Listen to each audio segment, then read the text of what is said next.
நாம் தமிழர் கட்சியை பொறுத்த வரைக்கும் பல்வேறு பதவிகள் பொறுப்புகள் கொடுக்கப்பட்டுக்கிட்டே இருக்கு. அதே நிலையில நாம் தமிழர் கட்சி இருக்கக்கூடிய முன்னாள் நிர்வாகிகள் விலகி போயிட்டு இருக்காங்க அப்படின்னு பார்க்க முடியுது. குறிப்பாக காளியம்மாள் அவர்கள் விலகினது பெரிய அளவுல பேசப்பட்டு வந்துகிட்டு இருக்கு.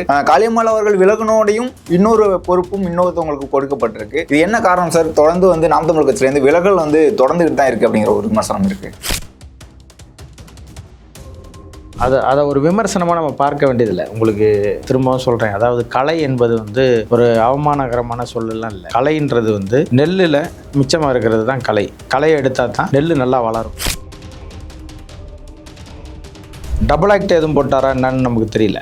ஒருவேளை சீமான், அந்த சீமான் 2011 கம்ப்ளைண்ட் கொடுக்கும்போது உள்ள சீமான் கல்யாணம் பண்ணுறேன்னு சொல்லி ஏமாத்தின சீமான் அவர்களாக இருப்பாப்புல. இப்போ 2023 கல்யாணம் பண்ணின சீமான் அவர்களாக இருப்பாப்புலன்னு நான் நினைக்கிறேன். ஏன்னா அப்படி தான் அவங்க கொடுத்துருக்காங்க. ஆனால் இதற்கு முன்பே விலகிய ஜெகதீஷ் பாண்டியன் அவர்கள் சொல்லியிருந்தாங்க, கட்சியை கட்டமைப்பாக அவர் சரியாக செய்யவே இல்லை, நம்ம எத்தனை முறை புதுசாக சொன்னாலும் செய்ய மாட்டாரு அப்படிங்கிற ஒரு விமர்சனம் வைக்கிறாங்களே. நாம் தமிழர் கட்சியில் இத்தனை ஆண்டு காலமாக கட்சிகள் இருந்தாலும் வளராததுக்கான காரணம் கட்டமைப்பு சரியாக இல்லை அப்படிங்கிற ஒரு விமர்சனம் இருக்குது தொடர்ந்து. அப்போ இவங்க ஏமாத்தினேன்னு சொன்ன காலகட்டத்திலே அவங்களுக்கு தெரியும், கிட்டத்தட்ட ஒரு 2-3 பேர் அவங்க திருமணமே பண்ணி ஒருத்தர் திருமணத்தோடு வாழ்ந்தாங்க இங்கே கர்நாடகாவில். அப்போ அவர் நீ ஏமாத்திட்டாருன்னு சொல்லி அவர் மேலே புகார் கொடுத்தாங்க. தமிழ் மொழி பாடத்தில் ஃபெயில் ஆகிருக்காங்களே இல்லையா, அது நீங்களே சொன்னீங்களா இல்லையா, சட்டமன்றத்தில் பேசுனீங்களா இல்லையா? 56,000 மாணவர்கள் தமிழ் படிக்க தெரியாமல் இருக்கிறான்னா தமிழ்நாட்டில் நீங்கள் என்ன தமிழை வளர்த்தீங்க? தமிழ் படிக்காமல் எவன் படிச்சு வந்தானா தமிழ்நாட்டில் வேலை இல்லை அப்படின்னு ஒரு சட்டம் போடுங்க. தேடி போய் தமிழ் படிக்கிறானா இல்லையான்னு பாருங்க. நீ இந்தி எதுக்குறேன்னா நீ சும்மா பூச்சாண்டிலாம் கட்ட வேணாம்.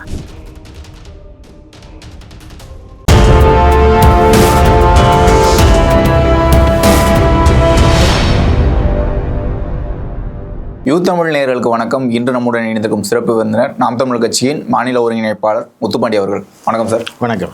நாம் தமிழர் கட்சியை பொறுத்த வரைக்கும் பல்வேறு பதவிகள் பொறுப்புகள் கொடுக்கப்பட்டுக்கிட்டே இருக்கு. அதே நிலையில நாம் தமிழர் கட்சி இருக்கக்கூடிய முன்னாள் நிர்வாகிகள் விலகி போயிட்டு இருக்காங்க அப்படின்னு பார்க்க முடியுது. குறிப்பாக காளியம்மாள் அவர்கள் விலகினது பெரிய அளவுல பேசப்பட்டு வந்துகிட்டு இருக்கு. காளியம்மாள் அவர்கள் விலகினோடையும் இன்னொரு பொறுப்பும் இன்னொருத்தவங்களுக்கு கொடுக்கப்பட்டிருக்கு. இது என்ன காரணம் சார்? தொடர்ந்து நாம் தமிழர் கட்சியில இருந்து விலகல் தொடர்ந்துகிட்டு தான் இருக்கு அப்படிங்கிற ஒரு விமர்சனம் இருக்கு. இல்லை, பொதுவாக ஒரு அரசியல் கட்சியில் பயணிக்கிறவங்க இந்த கட்சி பிடிக்கலைன்னா வேற ஒரு கட்சிக்கு போவாங்க. ஏதோ ஒரு வகையில் ஒன்று கட்சியில் வேலை செய்ய முடியல, இல்லை கட்சியில் இருக்கிற பொறுப்பாளர்களோட உடன்பட்டு வேலை செய்ய முடியல, இல்லை நான் வேறு ஒன்று எதிர்பார்க்குறேன் அது இங்கே நடக்கலை அப்படின்னா வேற ஒரு கட்சிக்கு போகிறது என்பது இயல்பு. திமுககாரங்க அதிமுகவுக்கு போகிறது, அதிமுககாரங்க திமுகவுக்கு வர்றது, திமுக அதிமுகவில் இருக்கவங்க தேமுதிகவுக்கு போகிறது, இப்போ மொத்த கட்சியில் இருக்கிறவங்க தாவேக்காவுக்கு போகிறது, அதே போல் காங்கிரஸ்லேருந்து பிஜேபிக்கு போகிறது, பிஜேபியிலேருந்து காங்கிரஸுக்கு போகிறதுன்றது ஒரு இயல்பான நடைமுறை. அதுபோல தான் நாம் தமிழர் கட்சியிலேருந்து வெளியேறுறது. இங்கே அவங்க நினச்ச ஒன்று நடக்கலைன்றது போது இந்த இடத்துக்கு போனால் நமக்கு கிடைக்கும், இல்லை இங்கே போனால் நம்ம அதை செய்ய முடியும்னு நினைக்கிறதுனால போகிறாங்க. அதில் நாம் தமிழர் கட்சியை பொறுத்தளவுக்கு ஒன்றும் பெருசாக அதை இல்லை. நம்ம இங்கே இருந்தால் வரவேற்கிறோம், வெளியில் போகும்போது வாழ்த்துறோம். அதுதான் நம்ம அண்ணன் தொடர்ச்சியாக சொல்லி கொண்டே இருக்கிறாங்க. நம்ம இங்கே இருந்தாங்கன்னா வரவேற்கிறோம், வெளியில் போகிறாங்கன்னா வாழ்த்துறோம். அதான் நம்ம இப்போ யார் இங்கேருந்து கட்சியை விட்டு முரண்பட்டு வெளில போனாலும், வேறு ஒரு கட்சிக்கு போய் சேர்ந்தாலும், இல்லை சேராமல் தனியாக இருந்தாலும் சரி, அவங்களுக்கு கட்சியிலேருந்து வெளியில் போனாலும் நம்ம வாழ்த்து தான் சொல்லணும். அவங்க வேறு ஒரு இப்போ இந்த இயக்கம் பிடிக்கல, இந்த கட்சி பிடிக்கல, இன்னொரு கட்சிக்கு போகிறாங்க அப்படின்னா அந்த கட்சியில் போய் இவங்க நினச்சதை செஞ்சுக்கிறட்டும். இப்போ இங்கே செய்ய முடியாத அங்கே போய் செய்யணும்னு நினைக்கிறாங்க, சரி செய்யட்டும்னு நம்ம நினைக்கிறோம். ஆனால் முரண்பாடுகள் அதை பேசி தீர்க்கணும் தானே. அவங்க முரண்பட்டு வெளியில் போகிறாங்கன்னா கலையுது காலம் அப்படிங்கிற மாதிரியான விமர்சனங்கள் தேவையாகணும் ஒரு கேள்வி. இல்லை, அது நீங்கள் அதை ஒரு விமர்சனமாக நம்ம பார்க்க வேண்டியதில்லை. உங்களுக்கு திரும்பவும் சொல்கிறேன், அதாவது கலை என்பது ஒரு அவமானகரமான சொல்லலாம் இல்லை. கலைன்றது நெல்லில் மிச்சமாக இருக்கிறது தான் கலை. கலையை எடுத்தால் தான் நெல் நல்லா வளரும். உங்களுக்கு அதனால் களை எடுக்காமல் விட்டுட்டோம்னு வச்சுக்கோங்களேன், களை தான் வளருமே தவிர நெல் வளராது. இப்போ நெல் மணிகளை நம்ம அறுவடை செய்யணும் அப்படின்னா களைகளை நீக்கி தான் ஆகணும். ஏன்னா அதுதான் சாப்பாட்டுக்கு பயன்படும். நெல்மணிகள்லாம் சாப்பாட்டுக்கு பயன்படும். அப்போ ஒரு பயன்படுற ஒரு ஆட்கள் வேண்டும் அப்படின்னா இந்த மாதிரியான கலைகள்ன்றது கட்சிக்கு தேவைப்படாத, இல்லை கட்சிக்கு இடையூறாக இருக்கிற சில பேரை வெளியே அனுப்புறதுன்றது தான் அதற்கான பொருள். நான் சொல்கிறது உங்களுக்கு விளங்கும் நினைக்கிறேன். அதனால் இது ஒன்றும் அசிங்கமான வார்த்தையோ அவமானகரமான வார்த்தையோ அவங்கள நம்ம இழிவுபடுத்தின வார்த்தையோ எல்லாம் கிடையாது. அவர்கள் இந்த கட்சிக்கு தேவையில்லை, வேறு அதை விட நல்ல கேடர்ஸ் வந்து வர்றதுக்கான வாய்ப்பு இருக்குது, அதனால் அவங்க வெளில போனாங்கன்னா இவங்க வளருவாங்க அப்படின்னு சொல்லி அண்ணன் வந்து ஓமைக்காக அது சொல்கிறது தான். அதில் ஒன்றும் இதெல்லாம் இல்லை. ஆனால் இதற்கு முன்பே வந்து விலகிய ஜெகதீஷ் பாண்டியன் அவர்கள் சொல்லியிருந்தாங்க, கட்சியை வந்து கட்டமைப்பாக அவர் சரியாக செய்யவே இல்லை, நம்ம எத்தனை முறை புதுசாக சொன்னாலும் செய்ய மாட்டாரு அப்படிங்கிற ஒரு விமர்சனம் வைக்கிறாங்களே. நாம் தமிழ் கட்சியில் இத்தனை ஆண்டு காலமாக கட்சிகள் இருந்தாலும் வளராததுக்கான காரணம் வந்து கட்டமைப்பு சரியாக இல்லை அப்படிங்கிற ஒரு விமர்சனம் இருக்குது தொடர்ந்து. சீமான் கட்டமைப்பு செய்வாரா, கட்சியில் பொறுப்பாளர் கட்டமைப்பு செய்வாங்களா? இல்லை, எல்லாரும் கலந்து ஆலோசித்து தானே பண்ணுவாங்க. நான் கேட்குற கேள்வி, தலைவர் வந்து ஆணையிடுவார், தலைமை பொறுப்பில் இருக்கிறவர் இப்படிலாம் வேலை செய்யணும்ப்பான்னு சொல்லுவார். யார் வேலை செய்யணும்னா அதற்கு கீழே உள்ள பொறுப்பாளர்கள் தான் வேலை செய்யணும். நான் பொதுவாக வந்து இங்கேருந்து வெளியில் போனவங்களுடைய கேள்விகளுக்கோ இதுக்கோ பதில் சொல்லணுன்ற எனக்கு வந்து அதில் வந்து விருப்பம் இல்லை. ஏன்னா இந்த கட்சியை விட்டு வெளில போகிறவங்க எப்போவுமே ஒரு கட்சியிலேருந்து யார் வெளியில் வந்தாலும் சரி அதுக்கு ஏதாவது ஒரு காரணம் இருக்கும். எனக்கு இந்த கட்சி நல்ல கட்சி, இந்த கட்சி அருமையாக இருந்துச்சு, சிறப்பாக செயல்பட்டாங்க, இந்த தலைவர் எனக்கு ரொம்ப பிடிச்சவர், ஆனாலும் நான் வெளியில் போகிறேன்னு சொன்னால் மக்கள் ஏற்க மாட்டாங்கல்ல. இப்போ வேறு ஒரு இடத்துக்கு போகிறப்ப இங்கே ஏன்டா நல்ல கட்சின்ற பிறகு இங்கே வரேன்னு சொல்லி கேட்பாங்கல்ல. அப்போ ஏதாவது ஒரு குற்றங்குறை வந்து நம்ம சொல்ல வேண்டிய தேவை வந்துடும். அப்போ குற்றங்குறை சொல்லும்போது அப்போ இதெல்லாம் ஒரு ஒன்றுக்கு 2 சொல்ல வேண்டியது வரும். அப்போ அவர் மனசில் இப்படி இருந்திருக்கு, இது மாதிரி கட்டமைப்பு இல்லை, கட்சியில் கட்டமைக்காமல் இருக்கிறாங்க அப்படின்னு அவருக்கு தோணியிருக்கு, அதனால அதை அப்படி பேசுகிறாரு. அதே மாதிரி வெளியில் போனவங்க வந்து பிறமொழியினர் அப்படிங்கிற விமர்சனம் வந்து கட்சியிலேருந்து வைக்கிறாங்க. இல்லை, நான் வந்து பொதுவாக வந்து அப்படி பார்க்கல. நாம் தமிழர் கட்சி இவங்களுக்கான கட்சி அவங்களுக்கான கட்சி அப்படிலாம் இல்லை. நாம் தமிழர் கட்சி அனைத்து உயிர்களுக்குமானது. அதாவது மனிதர்கள் மட்டுமல்ல, செடி கொடி மலை மண் புழு பூச்சி எல்லாத்துக்கும் அரசியல் பேசுகிற ஒரு அரசியல் கட்சி உங்களுக்கு தெரியும். இப்போ அந்த கட்சி போய் ஒரு மொழி இனம் குறித்து இனத்துவேசம் குறித்து பேசி இவங்க தான் இந்த கட்சிக்கு வரணும், இவங்க இருக்கக்கூடாது, இவங்க தான் பொறுப்பாளராக இருக்கணும், இவங்க இருக்கக்கூடாதுன்னு அப்படி எந்த இடத்திலும் நாம் தமிழர் கட்சி யாரையுமே அப்படி குறிப்பிட்டதில்லை. உங்களுக்கு தெரியும் நினைக்கிறேன், நிறைய பேர் பிற மொழியாளர்கள் இந்த கட்சியிலேயே இருக்கிறாங்க, பதவிகள்லேயும் இருக்கிறாங்க, மிக முக்கியமான பொறுப்புகளில் இருக்கிறாங்க, அவங்களுக்கு வாய்ப்பும் வழங்கப்பட்டிருக்கு. ஒன்று மட்டும்தான் பதவி, தலைமை பதவி தமிழர்களுக்கு, ஆட்சி பொறுப்புன்றது தலைமை பீடம் தமிழர்களுக்கு. அவ்வளோதான் நாம் தமிழர் கட்சியினுடைய கோட்பாடு. இதை போட்டு நம்ம ரொம்ப பெருசாக குழப்பிக்க வேண்டாம்.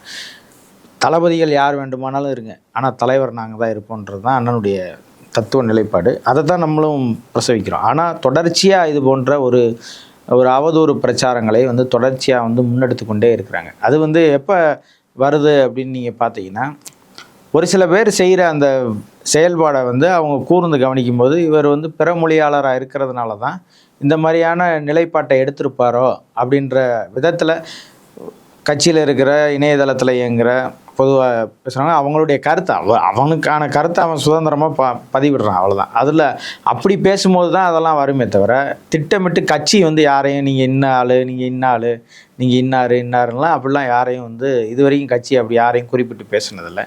அப்படி குறிப்பிட்டு பேச வேண்டிய தேவையும் இல்லை கட்சிக்கு.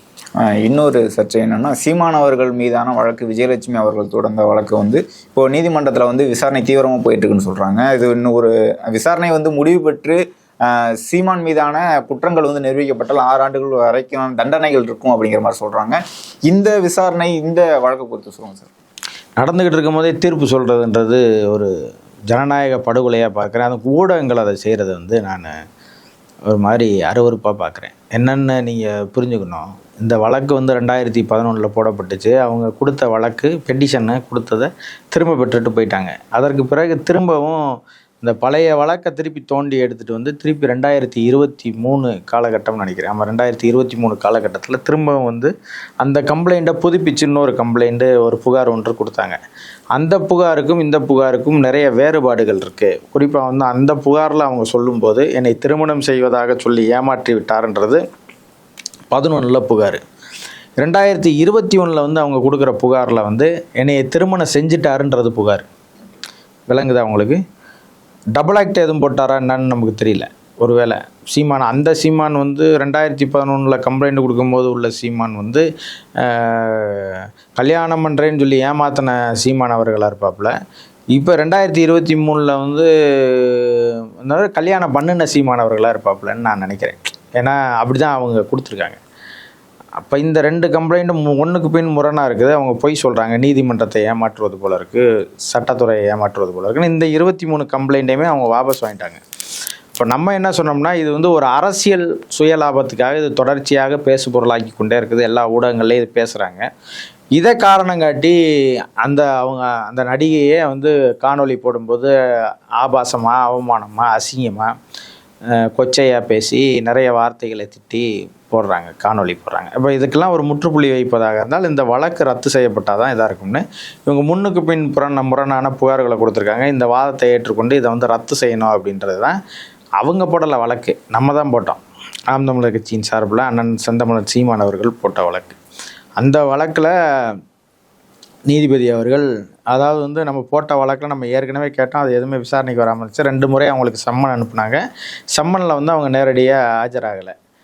ஆனால் ஆஜராகாத போது நம்ம என்ன நினச்சோம், சரி அவங்க வந்து விசாரணை பண்ணி அவங்க நடந்து முடிஞ்சால் தான் நம்ம எதுவும் பண்ணுவாங்கன்னு. இது அவசரமாக வேகமாக விசாரிக்கப்பட்டு உடனடியாக வந்து நீதிபதி அவர்கள் ஒரு கருத்தை சொல்கிறாங்க. என்ன கருத்தை சொல்கிறாங்கன்னா, இந்த மாதிரி திருமணம் ஆகிவிட்டது அப்படின்னு புகாரில் இருக்கேன்னு வாசித்து காட்டுறாங்க. அதே போல் வந்து இன்னொன்று ஊடகத்தில் வந்து செய்தியாக்கப்பட்டுச்சு. ஒன்று, விஜயலட்சுமியை திருமணம் செய்து கொண்டாரா சீமான், விஜயலட்சுமியின் கணவரா சீமான் உங்களுக்கு ஊடகத்தில் பூரா போஸ்ட் கார்டு போட்டாங்க, பார்த்துருப்பீங்க. அதே போல் வந்து இன்னொரு போஸ்ட் கார்டு வந்து பிரபலமாக பேசப்பட்டுச்சு. என்ன பேசப்பட்டுச்சு அப்படின்னு பார்த்தீங்கன்னா, சீமான் அவர்கள் வந்து மிரட்டினாங்க, நாம் தமிழர் கட்சிக்காரங்க மிரட்டலில் தான் புகாரை திரும்ப பெற்றேன்னு சொல்லி சொன்னாங்கன்னு சொல்லி ஒரு போஸ்ட் கார்டு போட்டாங்க, பார்த்துருப்பீங்க. அது வந்து மிரட்டல் கொடுத்தது என்பது அவங்க வழியில் போட்டிருந்தது வந்து வீரலட்சுமின்றவங்க தான் என்னை கூட்டிகிட்டு போய் ஒரு பண்ணை வீட்டில் அடைச்சி வச்சு மிரட்டினாங்கன்னு சொல்கிறது தான் அந்த புகாரில் இருந்துச்சு.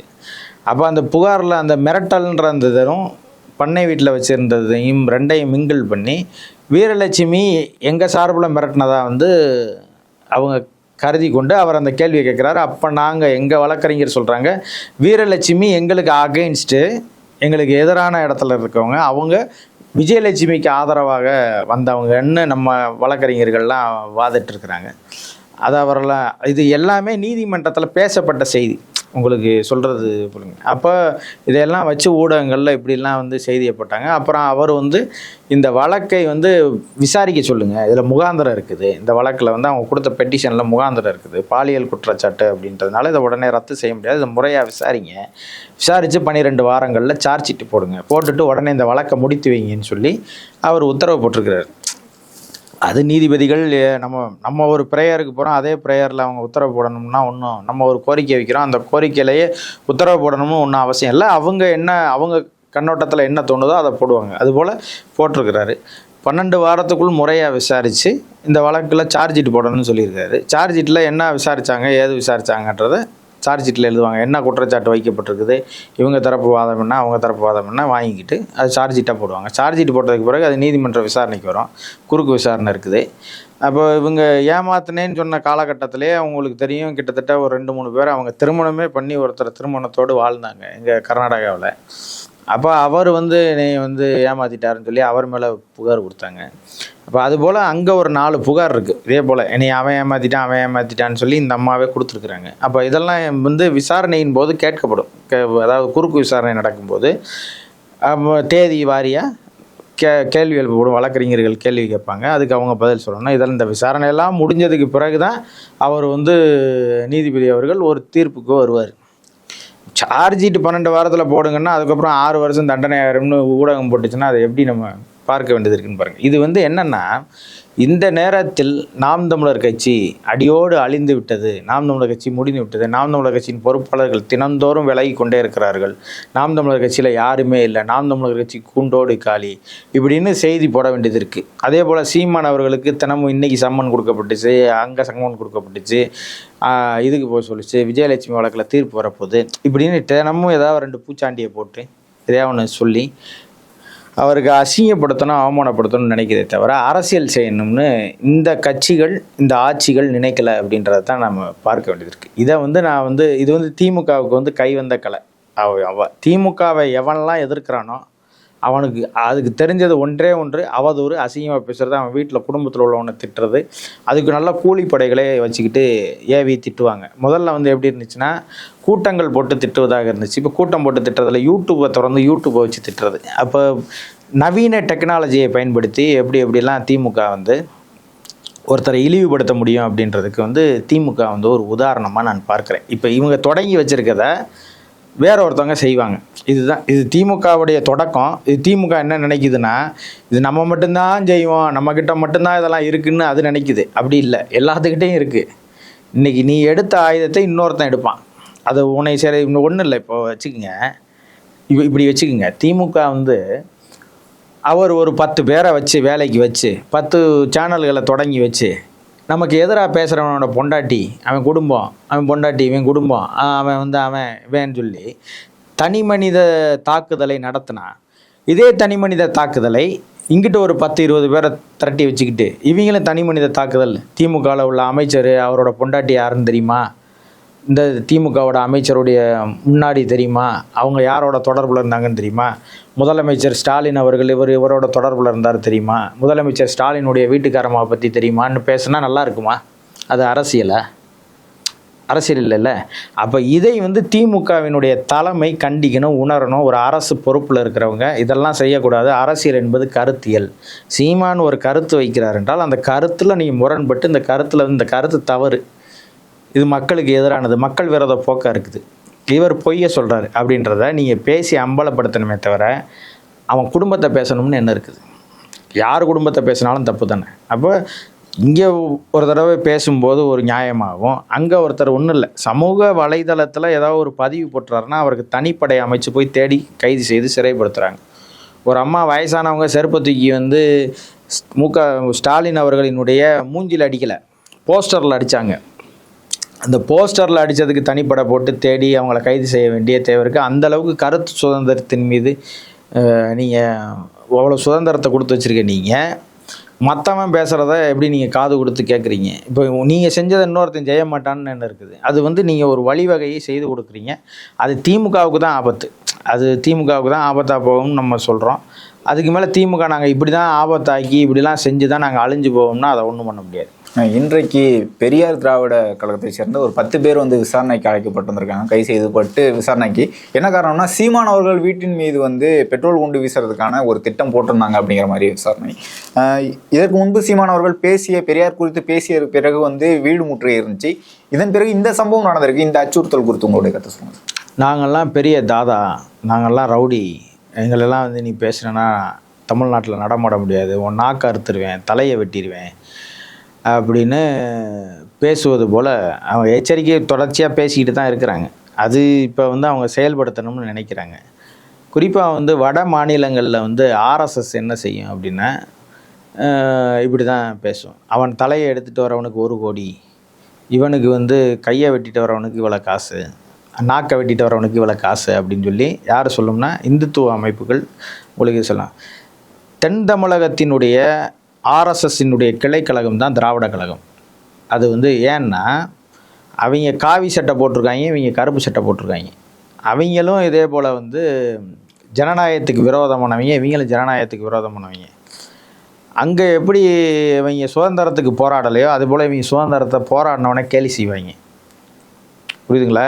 நான் தமிழ் மொழி கிளின்னு பேசினேன்னு வச்சுக்கோங்க, தமிழ் மொழி சனியன்னு வாங்க, தமிழுக்கு எதிராக இவங்களும் பேசுவாங்க. ஆனால் நான் வந்து என்ன சொல்லுவேன்னா, மொழியில் 1000 இது இருக்கிறது, தமிழ் தான் எங்களுக்கு உயிர்னு நான் பேசுகிறேன்னு வச்சுக்கோங்க. அதே போல் இவனும் என்ன சொல்லுவான்னா, தமிழ் உயிர்னு மக்கள் ஏற்றுக்கொள்ள ஆரம்பிச்சிட்டான்னா தமிழ் உயிர் அப்படின்னு இவனும் பேசுவான். அதே போல் அங்கிட்டு வந்து பிஜேபி இருக்கான் பாருங்க, அவனும் ஆர்எஸ்எஸ் வந்து சொல்லுவான், ஆமாம் தமிழில் உயிர் இருக்கிறது, ஆனால் அந்த உயிரை விட முதன்மையானது எதுன்னு பார்த்தீங்கன்னா சமஸ்கிருதம் அப்படின்னு இவன் என்ன சொல்லுவான்னா, தமிழை விட மிகச்சிறந்த மொழி இந்த உலகத்தில் இல்லவே இல்லை, சிறந்த மொழி ஆகச்சிறந்த மொழி அப்படின்னு சொல்லி இவன் பேசி ஏமாற்றுவான். என்ன செய்வான்னா, தமிழே இல்லாமல் என்னென்னலாம் செய்ய முடியுமோ அதை எல்லாத்தையும் நடைமுறைப்படுத்துவான். இப்போ பாடத்தில் தமிழ் இருக்குது, அதை அழிச்சு விட்றா, தெருக்களில் தமிழ் இருக்குது, அதை அழிச்சு விட்றா, திரைப்படங்களில் தமிழ் இருக்குது, அதை அழிச்சு விட்றா, எதெல்லாம் தமிழ் மேலே இங்கே இருக்கோ அதை பூரா அழிக்கிறதுக்கு என்னென்ன வழி இருக்குதோ அதை பூரா செய்டான்னு இவன் செய்வான். ஆனால் இந்திக்கு எதிராக வந்து இன்றைக்கும் திமுக குரல் கொடுத்துட்டு தானே இருக்காங்க. மற்றொரு மொழிப்போர் வரும் அப்படின்னு சொல்லிட்டு இருக்காங்க. பொய்யாமொழி அவர்கள் பேசியிருக்காங்க. குரல் கொடுக்குறாங்க, அதை குரல் தானே கொடுக்குறாங்க. குரல்னா டப்பிங் குரல் கொடுக்குறாங்க. அது இவங்க சொல்லக்கூடாது. நான் என்ன கேட்குறேன், எத்தனை சிபிஎஸ்சி பள்ளிகள் தமிழ்நாட்டில் இருக்கிறது, எந்தெந்த பள்ளிக்கூடங்களில் இந்தி கற்றுக் கொடுக்கப்படுகிறது அப்படின்னு ஒரு பட்டியலை ஓப்பனாக, அதாவது வெள்ளை அறிக்கையாக அன்பில் பொய்யாமொழி அவர்கள் வெளியிடுவாரா? நான் கேட்குறேன். தமிழ்நாட்டில் இந்தந்த பள்ளிக்கூடத்தில் இந்தி சொல்லித் தரப்படுது, இந்தந்த பள்ளிக்கூடத்தில் தமிழ் முதன்மை மொழியாக இருக்கிறது, இந்த பள்ளிக்கூடத்தில் தமிழ் மட்டும்தான் இருக்கிறது, அப்படி இயங்குகிற ஒரு பள்ளிக்கூடத்தை சொல்லுங்கள். நீங்கள் தமிழ் வாழ்க, நாங்கள் இந்தியை உள்ளே விட மாட்டோம்னு நீங்கள் பேசுகிறீங்கல்ல. 56,000 குழந்தைகள் தமிழ் மொழி பாடத்தில் ஃபெயில் ஆகிருக்காங்களே இல்லையா? அதை நீங்களே சொன்னீங்களா இல்லையா? சட்டமன்றத்தில் பேசுனீங்களா இல்லையா? 56,000 மாணவர்கள் தமிழ் படிக்க தெரியாமல் இருக்கிறான்னா இப்போ தமிழ்நாட்டில் நீங்கள் என்ன தமிழை வளர்த்தீங்க அப்படின்ற கேள்வி இருக்குல்ல. தமிழ்தான் வாழணும், இந்தியை ஒழிக்கணும் அப்படின்னா நீங்கள் இந்தி இல்லாத மாநிலமாக இதை ஆக்கியிருக்கணுமா இல்லையா? ஏன் ஆக்கலை? இந்தி பிரச்சார சபை இருக்குதா இல்லையா? இன்னமும் பாருங்கள், இந்தி டியூஷன் இங்கே எடுக்கப்படும்னு பாதாயிகள் இருக்குதா இல்லையா? இருக்குது. சிபிஎஸ்சி பள்ளிகளில் ஹிந்தி சொல்லித்தரப்படுதா இல்லையா? சொல்லித்தரப்படுது. அதே போல் மிக முக்கியமான மெட்ரிகுலேஷன் பள்ளிகளில் தமிழில் பேசினா ஃபைன் போடுறாங்களா இல்லையா? அப்படி ஃபைன் போட்ட பள்ளிகளின் மீது நீங்கள் எடுத்த நடவடிக்கை என்ன? பள்ளி கல்வித்துறையினுடைய அமைச்சராக நீங்கள் எடுத்த நடவடிக்கை என்ன? ஆரம்ப கல்வி முதல் ஆராய்ச்சி படிப்பு வரை நீ எந்த மொழியும் வேணாலும் கற்றுக்கொள், ஆனால் தமிழில் கற்றுக்கொண்டுட்டு மற்ற எந்த மொழியை வேணாலும் நீ வச்சுக்க அப்படின்னு சொல்லி உங்கள்கிட்ட சட்டம் இருக்குதா? ஒருத்தன் தமிழ் எழுத படிக்க தெரியாமல் இங்கே பிஹெச்டி வரைக்கும் படித்து விட முடியும்னு வாய்ப்பு இருக்கிறது தமிழ்நாட்டில் மட்டும்தான். வேறு எந்த மொழிக்கும் இந்த இவ்வளவு பெரிய துரோகத்தை எந்த மாநில அரசுகளும் எந்த மொழி அரசுகளும் செய்யலை. கர்நாடகாவில் அப்படி செஞ்சிட முடியும்னு நினைக்கிறீங்களா நீங்கள்? கர்நாடகாவில் இன்றைக்கும் நீங்கள் மொழி போராட்டம், என்னுடைய மொழியை இங்கே இல்லாமல், கன்னட மொழி இல்லாமல் ஆங்கில மொழியோ இந்தி மொழியோ இங்கே இருந்துச்சுன்னா அந்த பதாகைகளை அடித்து உடைக்கிற எத்தனை காணொளிகள், எத்தனை புகைப்படங்கள் உங்களுக்கு காட்ட. அதுபோல் தமிழ்நாட்டில் ஒன்றை செய்து முடியும் என்றால் முடியவே முடியாது. யார் முன்னாடி வந்து தடுப்பாங்கன்னா இந்த அரசுகள் தான் வந்து தடுக்கும். நீங்கள் ஒரு இடத்துல இந்த பதாகையை எடுத்துட்டு ஆங்கிலத்தில் இருக்குங்க, இதை மாற்றிட்டு தமிழில் வைங்கன்னு நீங்கள் பேசுனீங்கன்னு வச்சுக்கோங்க, என்ன தெரியுமா சொல்லும்? மொழி வெறியர்கள், சாவனிஸ்டுகள், இவர்கள் வந்து இவர்களோடு தொடர்பில் இருக்கிறவர்கள், இவர்களை வந்து நம்ம கண்காணிக்கணும்னு சிறப்பு படையெல்லாம் போடும். சாவனிஸ்டுகளை கண்காணிக்கிறதுக்கு தனிப்படை இருக்குது தெரியுமா தமிழ்நாட்டில்? அப்போ அந்த தனிப்படை என்ன செய்யும்னா, மொழி உரித்து எவன்லாம் பேசுகிறானோ அவனை கண்காணிக்கும், அவன் மேலே கைது செய்யும், அவன் மேலே வழக்கு போடும், அவனை சிறைப்படுத்தும், எல்லா வேலையும் செய்யும். இப்போ ஒன்றுமில்ல, நான் இப்போ வரும்போது பார்த்தேன், நியாய விலை கடை அப்படின்னு இருக்குது. நியாய விலை கடைனா உங்களுக்கு தெரியும், ரேஷன் கடை, பழைய ரேஷன் கடை உங்களுக்கு தெரியும், நியாய விலை கடை. அதுக்கு வந்து என்ன பேர் வச்சுருக்கிறாங்கன்னு நீங்கள் நான் இப்போ சொன்னேன்னா அதிர்ச்சியாக இருக்கும். ஃபேர் ஃப்ரீ ஷாப் எப்படி இருக்குது? மேலே நியாய விலை கடை, கீழே ஃபேர் ஃப்ரீ ஷாப். இன்னும் ஹிந்தியில் தான் எழுதலை, அது அடுத்து எழுதிடுவாங்க. ஃபேர் ஃப்ரீ ஷாப்னு உன்ட்ட எவன் கேட்டவன்? உன்ட்ட எவன் கேட்டா? நியாய விலை கடைன்னு போட்டிருக்கிற, அது தெரியும்ல, அவனுக்கு வந்து வாங்குவான்ல. ஏன் ஃபேர் ஃப்ரீ ஷாப்புன்னு நீ ஏன் போடணும்? ஆங்கிலோ இண்டியன் எல்லோரும் இங்கே இருக்கிறாங்களா? இல்லை ஐரோப்பிய நாடுகள்லேருந்து இங்கே வந்து எவனும் குடியிருக்கிறானா? தமிழ் மொழி படிக்க தெரியாதவனுக்கு எதுக்குடா நியாய விலை கடையில் ரேஷனு? என் மொழி தெரியாதவனுக்கு எதுக்கு தம்பி இந்த நாட்டினுடைய வரியிலேருந்து எதுக்கு தம்பி அவனுக்கு இலவசமாக அரிசி பருப்புலாம் ஏன் தம்பி கொடுக்கணும்? ஏன் கொடுக்கணும்னு கேட்குறேன்.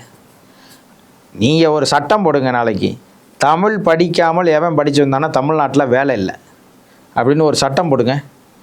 தேடி போய் தமிழ் படிக்கிறானா இல்லையான்னு பாருங்கள். நீ இந்தியை எதுக்குறேன்னா நீ சும்மா பூச்சாண்டிலாம் கட்ட வேணாம். நீ என்ன மொழி வேணாலும் படிச்சுக்க, ஹிந்தி படிச்சியா வடநாட்டில் போய் வேலை செஞ்சுக்க, எனக்கு ஒன்றும் கிடையாது அப்படின்னா என்ன செஞ்சிட போகிறேன்? தமிழ்நாட்டின் சட்டத்தை மத்திய அரசு வந்து ஏற்றிடுமா? ஏற்றாதில்ல. தமிழ்நாட்டில் வேலை வேண்டுமென்றால் தமிழ் படித்தால்தான் வேலை. அதுவும் தமிழை வந்து இங்கே ஆரம்பத்திலேருந்து கடைசி வரைக்கும் படிச்சிருக்கணும், அப்படின்னா தான் உனக்கு வேலை. இங்கே எப்படி தெரியுமா இருக்குது சட்டம்? நீங்கள் வேலையில் சேர்ந்துக்கலாம், அரசு வேலையில் சேர்ந்துக்கலாம். உங்களுக்கு தமிழ் தெரியலன்னா கூட நீங்கள் இங்கே வேலையில் சேர்ந்துக்கலாம். சேர்ந்து 2 வருஷத்தில் நீங்கள் படித்து தமிழை தெரிஞ்சுக்கலாம். எப்படி? எழுத படிக்க தெரிஞ்சுக்கிறதுக்கு 2 வருஷம் உங்களுக்கு இது தருவோம். அந்த 2 வருஷத்துக்குள்ளே நீங்கள் எழுதி பழகிக்கங்க, படித்து பழகிக்கங்க. எப்படி இருக்குது சட்டம் பார்த்தீங்களா? இது தமிழ்நாடு, இது மொழிக்காக போராடின இந்த மாநிலம், இது இந்த 1000 பேர் வந்து செத்து போனதுக்கான மாநிலம். நான் கேட்குறேன், நீங்கள் பஞ்சாபுக்கு போயிருந்தீங்கன்னா உங்களுக்கு தெரியும் ஜாலியன் வாலாபாக் படுகொலையினுடைய இடம் எப்படி இருக்குன்னு உங்களுக்கு தெரியும். இங்கே மொழிப்போர் தியாகிகளுக்கு ஏதாவது ஒரு நினைவிடம் கட்டப்பட்டிருக்கிறதா? அந்த நினைவிடத்தில் இன்னாரெல்லாம் செத்து போயிருக்கிறான், முத்துப்பாண்டி செத்தான், சுந்தரவடிவேல் செத்தான், அவன் செத்தான், இவன் செத்தான்னு எவனுக்காவது ஒருத்தனுக்கு படம் இருக்கா? இந்த படத்தை எல்லாம் என் மக்கள் தெரிந்திருக்கிறார்களா? இன்னென்னாரெல்லாம் செத்து போயிருக்கிறான்னு எவனுக்காவது தெரியுமா? தெரியுமான்னு கேட்குறேன். அப்படி ஏதாவது ஆவணத்தை இந்த அரசு ஏற்படுத்தி வைத்திருக்கிறதா? அப்படி எதையுமே செய்யாத இந்த அரசு இந்திய விடமாட்டோம், தமிழை காப்போம்னா எப்படா காப்பீங்க? எதை வச்சு காப்பீங்கன்னு சொல்லுங்கள். காக்கிறதுக்குன்னு ஒரு வழி இருக்குல்ல. நாங்கள் இப்படியெல்லாம் செஞ்சுருக்குறோங்க, இதை செய்ய மாட்டோமாங்கன்னு சொன்னால் பரவாயில்ல. 2 தலைமுறை எழுத படிக்க தெரியாத தலைமுறையாக உருவாக்கிட்டீங்க. எழுதவும் தெரியாது, அவனுக்கு படிக்கவும் தெரியாது. நீங்கள் வேணால் நாளைக்கே வந்து என் கூட வாங்க, இந்த ஊடகத்தில் இந்த கருவியை எடுத்துகிட்டு என் கூட வாங்க, ஒரு கல்லூரி வாசலில் நிற்போம், இல்லை ஏதோ ஒரு இடத்துல போய் நிற்போம். மொழிப்போர் தியாகிகள் யார் யார், ஒரு 5 பேரின் பேரை சொல்லுங்கன்னு கொள்ளுங்க. 1 லட்ச ரூபா பந்தயம் கொடுப்போம், 1 லட்ச ரூபா காசு கொடுப்போம். யாராவது ஒரு 10 பேர் சொல்லிடுறானான்னு பார்ப்போம். சொல்லுங்கள். இந்த மாதிரி கையில் ஒளி வாங்கி வச்சுட்டு மொழிப்போர் தியாகிகள் தெரியுமா அப்படின்னு கேளுங்க. மொழிப்போர் தினம் என்றால் என்னன்னு தெரியுமா? மொழிப்போர் இங்கே நடந்துச்சுன்னு சொல்லி சொல்கிறாங்களே, மொழிப்போர்னா என்னன்னு தெரியுமான்னு கேளுங்க. எந்த பிள்ளையாவது இன்றைக்கி இருக்கிற பிள்ளை மொழிப்போர் குறித்து பேசியதான்னு பார்ப்போம். தாய்மொழி தினம்னா என்னன்னு தெரியுமா? தாய்மொழி தினம் ஏன் வந்து வங்கத்தில் கொண்டாடப்படுதுன்னு தெரியுமா அப்படின்னு யாருக்கிட்டே கேளுங்க. உண்மையிலே தெரியாது.